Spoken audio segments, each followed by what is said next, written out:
인간에게는 보기만 해도 얌전한 사람, 소위 선이 가는 사람, 선이 가늘다 하는 표현 들어보셨는지요?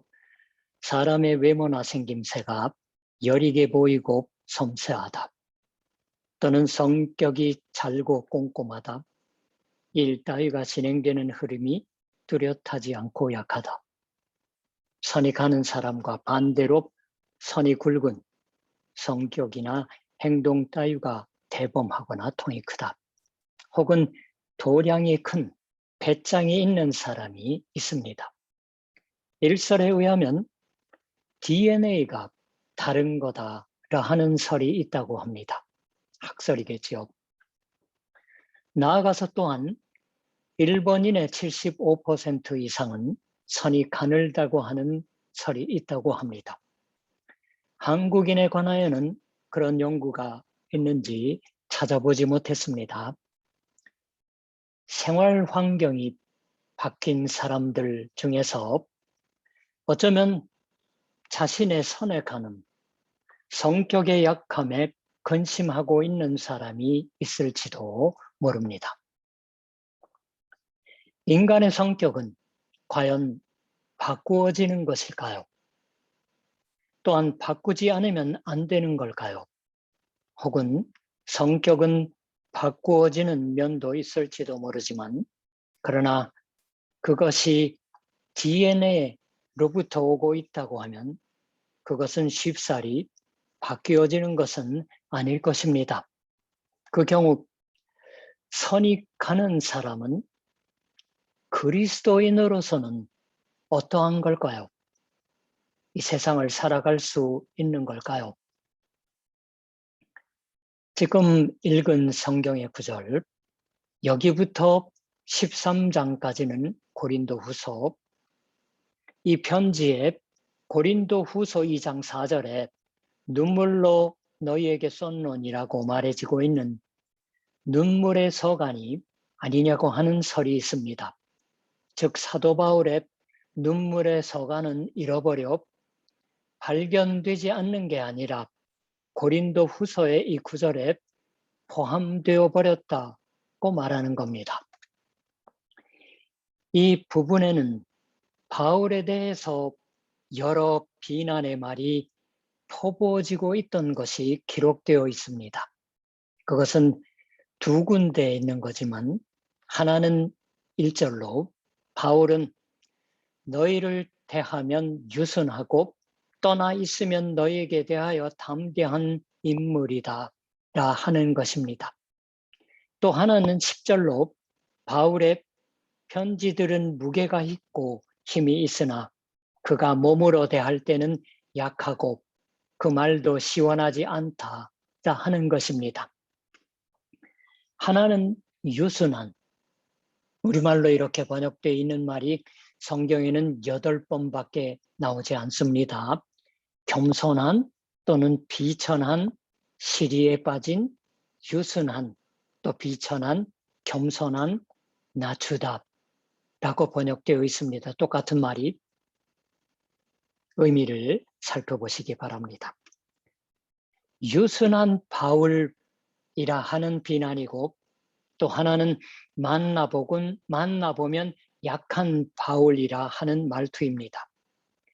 New English 바이블에서는 When he appears, he has no presence 라고 번역하고 있습니다. New International 버전 2011년 판에서는 In person, he is unimpressive라고 번역하고 있습니다. 즉 존재감이 없는 바울, 인상적이 아닌 바울, 평범한 바울이라는 거겠지요. 그래서 오늘의 이 설교에 선이 가는 바울이라는 제목을 붙여보았습니다. 바울은 그렇게 비난받고 있던 셈이지만 실제로도 그는 그러한 면이 있었던 게 아닌가 하고 생각됩니다. 고린도전서 2장 3절에서는 고린도를 처음으로 방문했을 때의 바울의 약함, 그리고 그가 품고 있던 두려움이나 심히 떨었다고 하는 것에 관하여 기록되어 있습니다. 내가 너희 가운데 거할 때 약하고 두려워하고 심히 떨어노라. 그 밖에도 바울이 자신의 약함을 고백하고 있는 구절은 얼마인가 있습니다.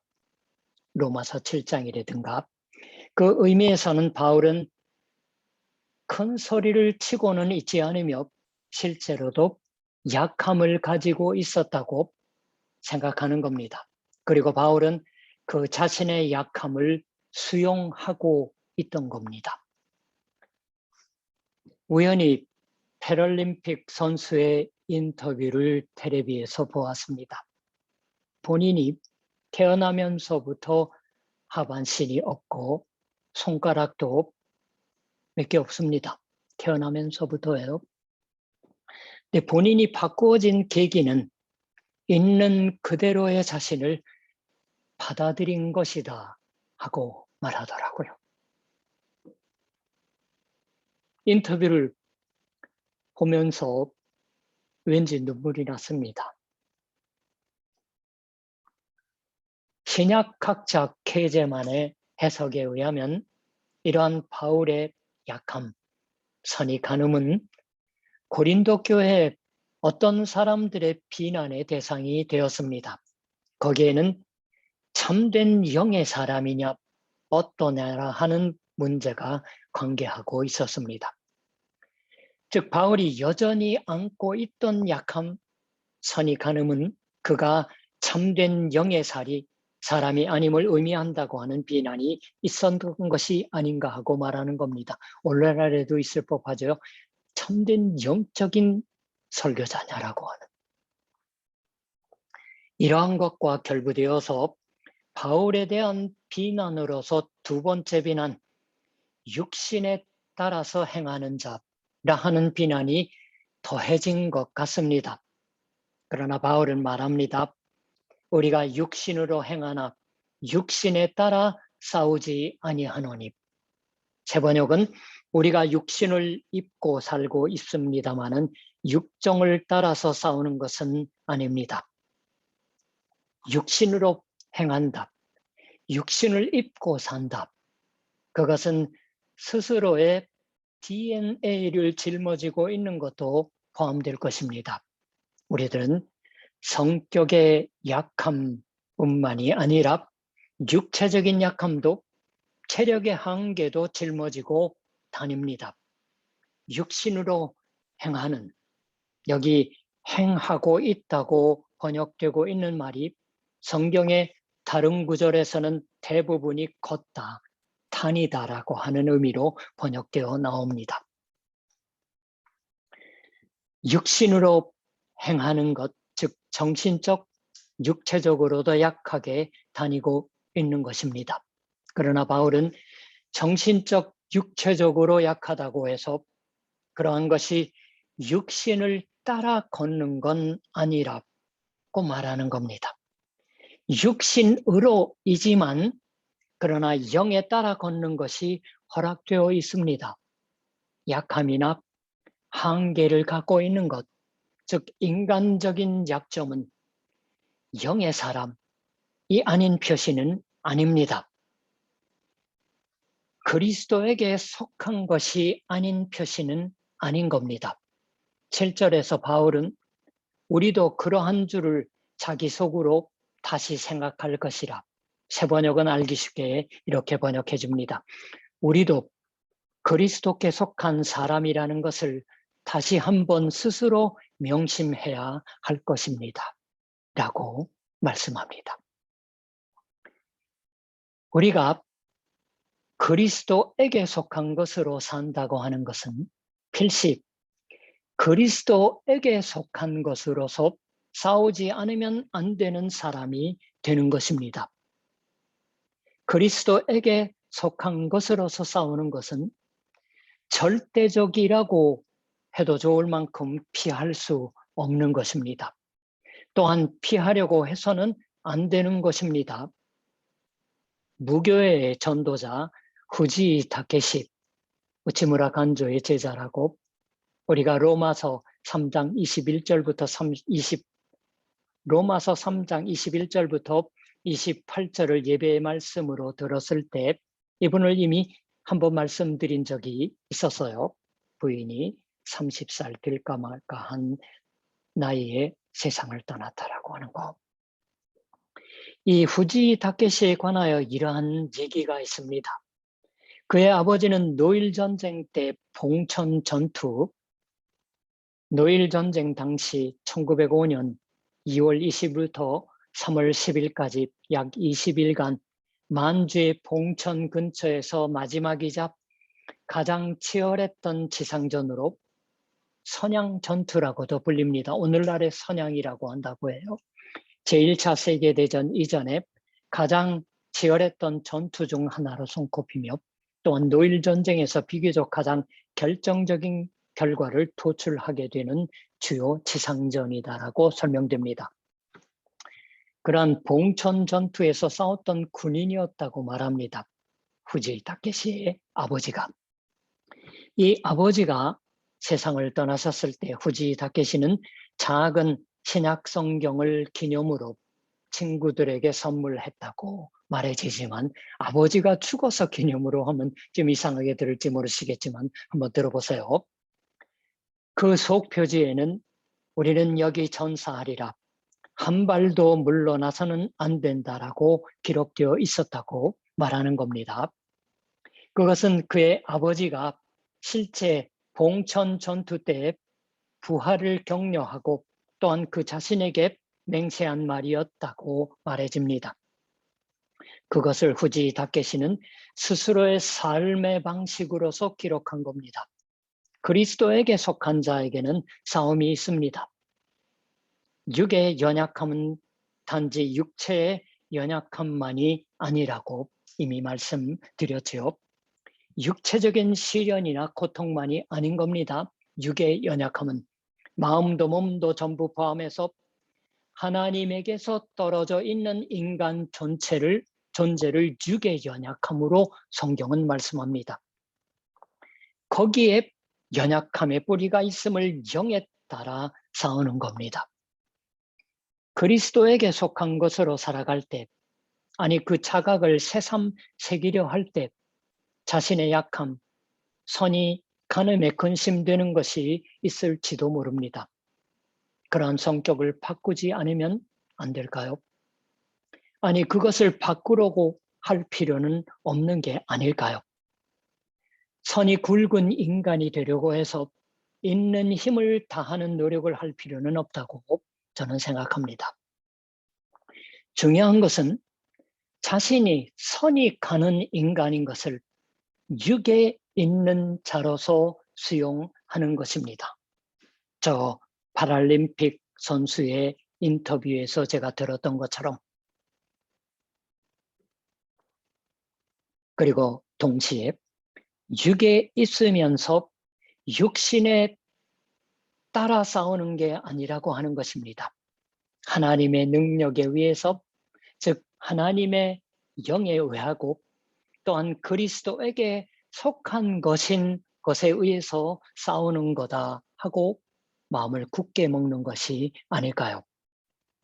우리의 약함은 이러한 마음을 굳게 먹는 자세를 필요로 하고 있는 것이지 우리의 약함이 이것을 방해하는 것이 아닙니다. 1절로 되돌아가면 거기서 바울은 이제 그리스도의 온유와 관용으로 친히 너희를 권하고 라고 말씀하고 있습니다. 바울의 싸우는 법이 잘 나타나고 있는 게 아닐까요? 그리스도의 온유와 관용으로 권한다. 이 온유라고 번역된 원문의 말도 온유한 자는 복이 있나니라고 산상설교에서 주 예수께서 말씀하신 그 온유와 어원이 같은 말입니다. 그리스도의 온유와 관용의 배후에는 그리스도의 십자가가 서 있습니다. 당시의 역사자들이 패배로 보았던 그리스도의 온유와 관용으로 권하는 것이 바울의 싸우는 법이었다고 하는 것은 십자가 바로 아래서 싸웠다고 하는 것입니다. 그리스도에게 속한 것의 싸움의 장이 거기 있습니다. 그리스도에게 속한 사람은 항상 십자가 바로 아래서 싸워야 합니다. 거기서야말로 우리는 여기 전사하리라, 한 발도 물러나선 안 된다고 해야 할 것입니다.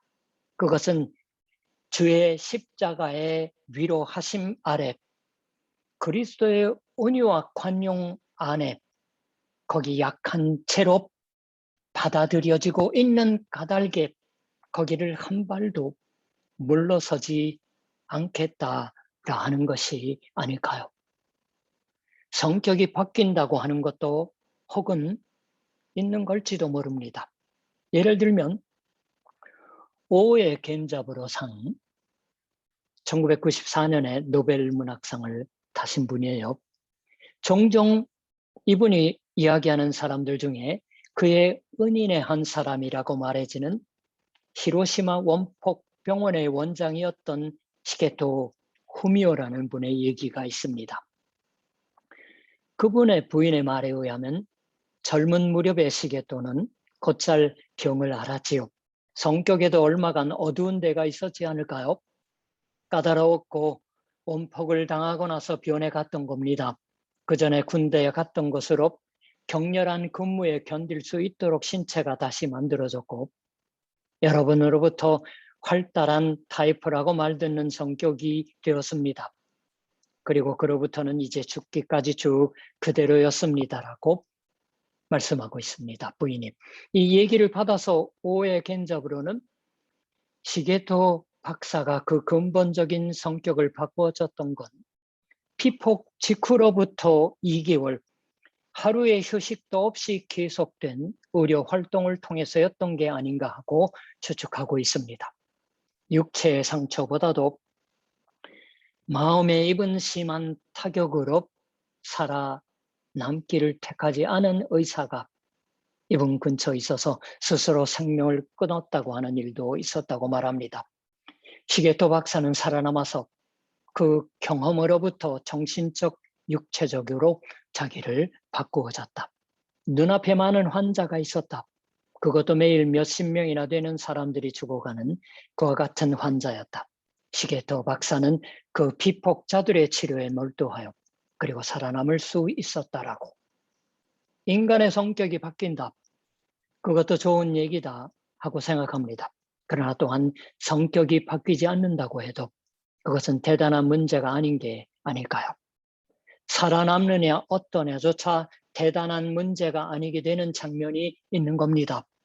선이 가는 사람은 선이 가는 사람으로서 있는 그대로 그리스도의 십자가 바로 아래서 그 길을 전하는 싸움을 계속 싸우는 것입니다.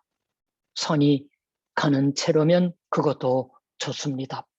활달한 타입으로 바꾸어지면 그것도 좋을 것입니다.